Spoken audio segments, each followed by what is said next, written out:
예, 대한민국의 법질서가 무법천지가 되고 권력이 있는 사람들이 아예 선택적 법 준수를 행하고 있는 이 시점에 끊임없이 우리는 법질서를 바로잡기 위해서 그리고 제대로 된 민주주의를 위해서 싸우고 있습니다. 사법부가 내란수계를 탈옥시키고 검찰이 내란수계의 탈옥을 정당화하는 이 시점에 마지막 남은 민주주의의 보루라고 할 수 있고 헌정질서의 보루라고 할 수 있는 헌법재판관에 대한 위협이 날로 심각해지고 있습니다. 문영배 재판관에 이어 정계선 재판관을 대상으로 신상 털기 및 테러 위협이 계속 제보되고 있습니다. 어제 특정 온라인 커뮤니티인 디스인사이드 미국 정치 갤러리를 통해서 정계선 재판관의 등기 상황 전부 증명서를 공유하고 가정 방문이 시급하다. 때려잡자 공산당, 빨갱이 간첩 연놈들 등의 글을 게시해 헌법재판관에 대해 물리적 위협을 암시하는 등 공정한 재판을 저해하려는 시도가 계속 이어지고 있습니다.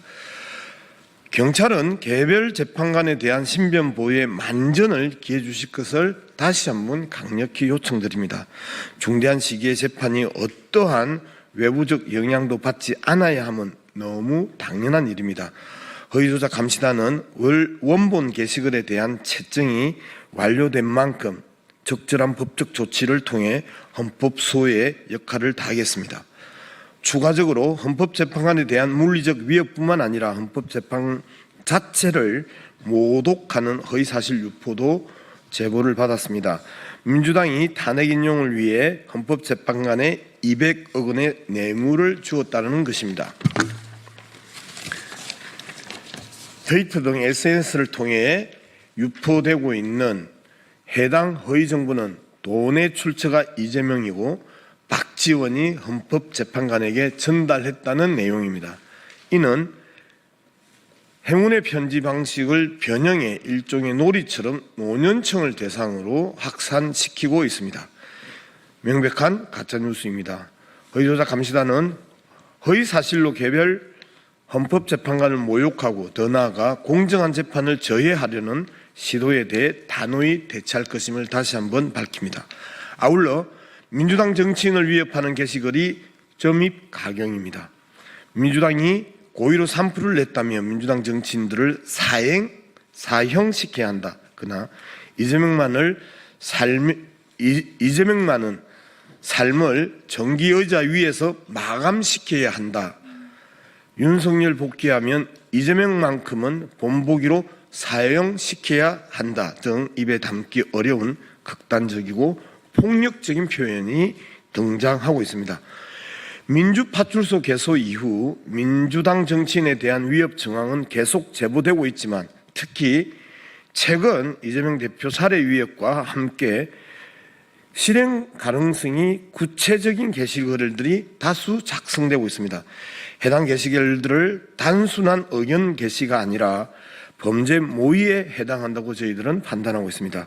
테러 위협 등 범죄 모의 게시글 작성자들이 경찰 수사를 통해 체포되거나 조사를 받고 있다는 점을 꼭 인지하고 해당 행위를 즉각 중단할 것임을 다시 한번 강력히 촉구드립니다. 폭력적 언어와 물리적 위협을 통해 헌정질서와 민주정치가 중단될 수는 없습니다. 허위조작 감시단은 그 어떤 위협에도 굴하지 않고 민주주의를 훼손하려는 시도에 단호히 대처해 나갈 것임을 다시 한번 강조드립니다.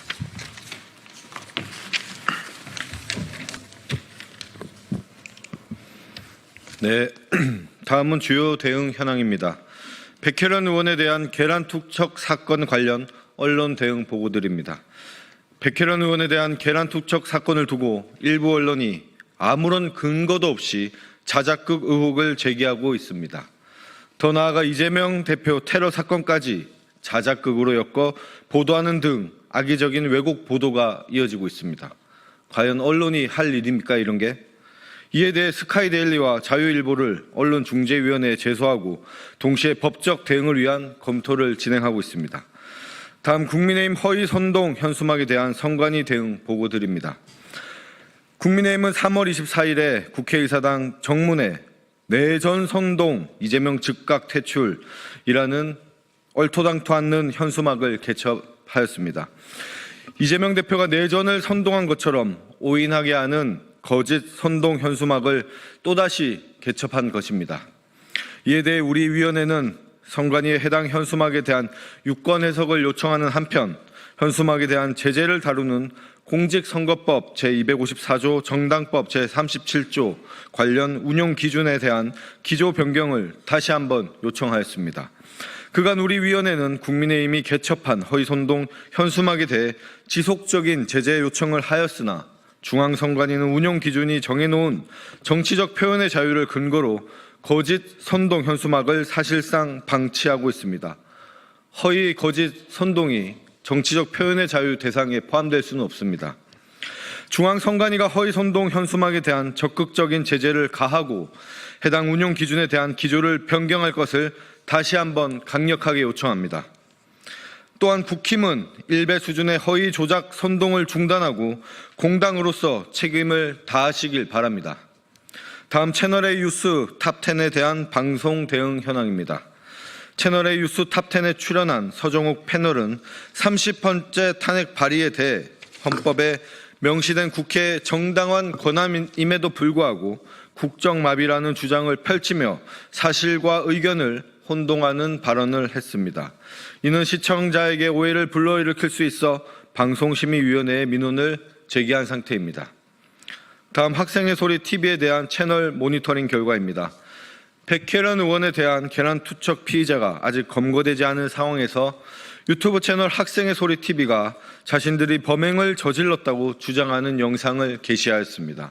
이에 학생의 소리 TV 운영자에 대한 경찰의 신속한 수사를 촉구하였고 해당 채널에 대한 전반적인 모니터링 결과 문제 영상 5건을 확인하고 이를 플랫폼에 직접 신고하였습니다. 네, 국민의힘 거짓말 시리즈 70번째입니다. 권영세 국민의힘 비대위원장은 3월 24일 언론과의 기자회견에서 국정을 마비시키고 정부를 길들이기 위해 탄핵소추를 악용하는 민주당이라고 발언하였습니다. 민주당은 국정을 마비시킨 적도 없고 탄핵소추를 악용한 적도 없다는 점에서 명백한 거짓말입니다. 탄핵심판제도는 고위직 공직자에 의한 헌법 침해로부터 헌법을 보호하기 위한 헌법재판제도입니다. 국회는 일반적인 사법 절차나 징계 절차에 따라 소추하거나 징계하기 어려운 고위공무원의 비위에 대해서 탄핵심판 절차를 진행한 것으로 이는 정당한 국회의 권한이기도 합니다. 이번 한덕수 총리에 대한 탄핵심판에서도 헌법재판관을 임명하지 않은 것은 위헌이다라는 것을 다시 한번 헌법재판소에서 확인해 주었습니다. 위법을 하고도 자신들이 뭘 잘못했는지도 모르는 국민의힘이 오히려 반성해야 될 부분입니다. 지금의 국정 마비 상황은 윤석열의 불법 계엄과 내란 시도로 인해서 촉발된 것입니다. 또한 윤석열 정부는 야당을 길들이겠다는 태도로 합리적인 반대 논리 없이 수십 차례 거부권 행사를 요청하였고 국회의 정당한 입법권마저 부정해왔습니다. 누가 정신을 차려야 될지 나오는 대목이라고 봅니다. 권영세 비대위원장과 국민의힘은 거짓으로 진실을 호도하고 국민을 기만하는 행위를 즉각 중단해야 될 것입니다. 지속적으로 불법을 조장하고 불법을 할 것을 요구하는 그런 모습을 보이니까 지지자들도 불법이 불법인지 모르고 행하고 있는 이 작금의 현실은 국민의힘에서 책임을 져야 될 것입니다. 이상입니다.